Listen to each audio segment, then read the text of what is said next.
আসসালামু আলাইকুম। ভালো আছেন সবাই?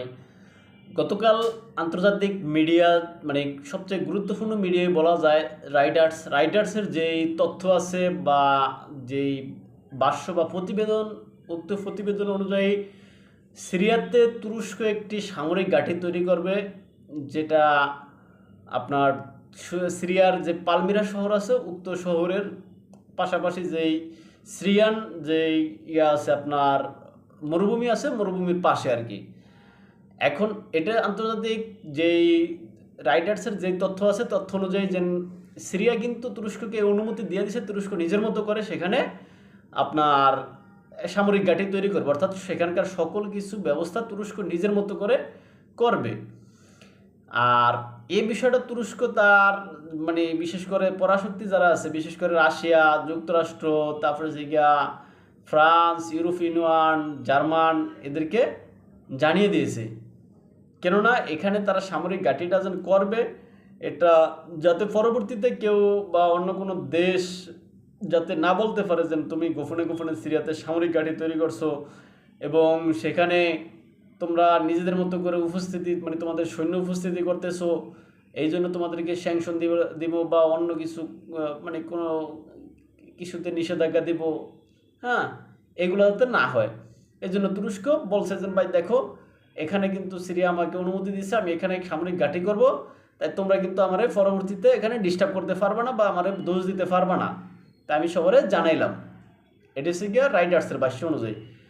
এখন কি আদৌ কি মানে এরকম কোনো ঘটনা আছে কিনা সেটা আসলে শিওর না, কেননা তুরস্ক এবং সিরিয়া কারোর পক্ষ থেকে এই বিষয়ে এখনো বিস্তারিত কিছু বা কোনো ব্রিফ বা কোনো প্রতিবেদন দেওয়া হয়নি। আর এই ক্ষেত্রে যদি এই পালমিরা শহরে যদি তুরস্ক যদি সত্যি সত্যি কোনো সামরিক ঘাঁটি বানায়, আর সেটা সবচেয়ে বড় বেশি মাথা কারণ হইব ইসরায়েলের জন্য। কেননা রাইটার্সের ভাষ্য অনুযায়ী এখানে যেই মানে সামরিক ঘাঁটিটা বানানো হবে সেটা হবে আপনার নেটোর যে সবচেয়ে বড় সামরিক ঘাঁটিটা আছে জার্মানিতে, তার থেকেও বড় সামরিক ঘাঁটি হবে এই পালমিরা শহরের মরুভূমির পাশে যেটা হবে, অর্থাৎ তুরস্ক সিরিয়াতে যেটা নির্মাণ করবে। এখন এই সামরিক ঘাঁটি যদি সেখানে বানায়, সেখানে অবশ্যই তুরস্ক সামরিক ঘাঁটির নিরাপত্তার জন্য অবশ্যই সেখানে তার যে আকাশ প্রতিরক্ষা ব্যবস্থা আছে সে আকাশ প্রতিরক্ষা ব্যবস্থা মোতায়েন করবে। আর এই আকাশ প্রতিরক্ষা ব্যবস্থা যদি মোতায়েন করে সেখানে তুরস্ক, সেই ক্ষেত্রে সবচেয়ে বড় সমস্যা পড়বে আপনার ইসরায়েল। আর ইসরায়েল সমস্যায় পড়লে ইসরায়েলের সাথে তখন তুরস্কের মুখোমুখি একটা অবস্থান হবে, অর্থাৎ মধ্যপ্রাচ্যে সেখানে আবারও একটা সংকট তৈরি হবে সিরিয়া ইস্যুকে কেন্দ্র করে। কেননা আপনারা জানেন সিরিয়াতে আপনার তুরস্কের অনেকগুলো সামরিক ঘাঁটি আছে যদিও, কিন্তু আপনারা জানেন যে সিরিয়াতে ইসরায়েল যেভাবে তার মানে পাগলা ঘোড়া বা অর্থাৎ তার যে যুদ্ধ বিমানগুলা যখন যেখানে খুশি উড়ায় এবং যখন যেখানে খুশি হামলা করে, অর্থাৎ নিজ ভূখণ্ড মনে করে সিরিয়াতে তারা ওইভাবেই হামলা কিন্তু পরিচালনা করে। সেই ক্ষেত্রে সিরিয়ার এমন কোনো মানে আকাশ প্রতিরক্ষা ব্যবস্থা বা এমন কোনো সামর্থ্য নাই যাতে ওই ইসরায়েলের বিমানগুলোকে তারা বাধা দিবে। এখন তুরস্ক যদি সেখানে সামরিক ঘাঁটি করে, সেক্ষেত্রে তুরস্ক তার যেই সমস্ত এয়ার ডিফেন্স সিস্টেম থাকবে ওগুলো মোতায়েন করবে। মোতায়েন করলে এই পালমিরা শহর থেকে শুধু নয়, এখন তুরস্ক হয়তো যেন বলবে যেন 50 কিলোমিটার, 100 কিলোমিটার, 200 কিলোমিটার, হ্যাঁ 150 কিলোমিটার আমি মানে এটা আমার এয়ার ডিফেন্স সিস্টেমের ভিতরে সংযুক্ত থাকবে।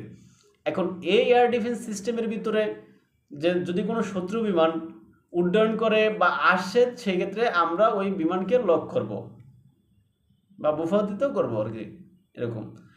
এখন এইখানে ইসরায়েলের সাথে বাঁচবে, কেননা ইসরায়েল যখন তখনই এখানে হামলা করে, আপনারা সবাই জানেন যখন তখন। এখন এই হামলা যদি করতে যায়, একদিন হয়তো তুরস্ক ছাড় দিবে, 2 দিন ছাড় দিবে, 3 দিনের দিন হয়তো বা ইসরায়েলের বিমানও তুরস্ক ভূপাতিত করবে। এখন তখন ইসরায়েল এটার প্রতিশোধ নিতে চাইবে, অর্থাৎ তুরস্ক ইসরায়েল তখন মুখোমুখি দাঁড়াইবে।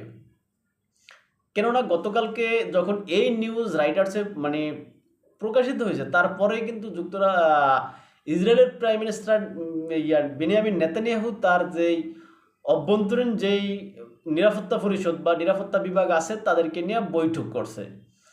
বৈঠকে তিনি একটা বিষয় মানে বলছেন, যেটা হচ্ছে যে তাদের দেশের যে সমস্ত মিডিয়াগুলো আছে মিডিয়ার উদ্দেশ্যে বলছেন যে আপনারা এরকম মানে পজিটিভ নিউজ তৈরি করুন যাতে তুরস্কের সাথে আমাদের যে যুদ্ধ যুদ্ধ ভাব বা যুদ্ধ যদি বাজেও কখনো, সেই ক্ষেত্রে আমার দেশের জনগণ যাতে আমাদের পক্ষে থাকে, অর্থাৎ এটার বিপক্ষে যাতে না দাঁড়ায়। অর্থাৎ এখন থেকেই তারা জনমত তৈরি করতেছে। এখন থেকে তারা জনমত তৈরি করে রাখতেছে, তাহলে একটা সময় হয়তো দেখা যাবে তুরস্কের সাথে আপনার এই সিরিয়া ইস্যুকে কেন্দ্র করে ইসরায়েলের ভালো ঝামেলা বাজার সম্ভাবনা আছে। আর সেটা এখনো আমরা নিশ্চিত করে বলতে পারি না, কিন্তু ভবিষ্যতে যে কোনো ঘটনা ঘটতে পারে।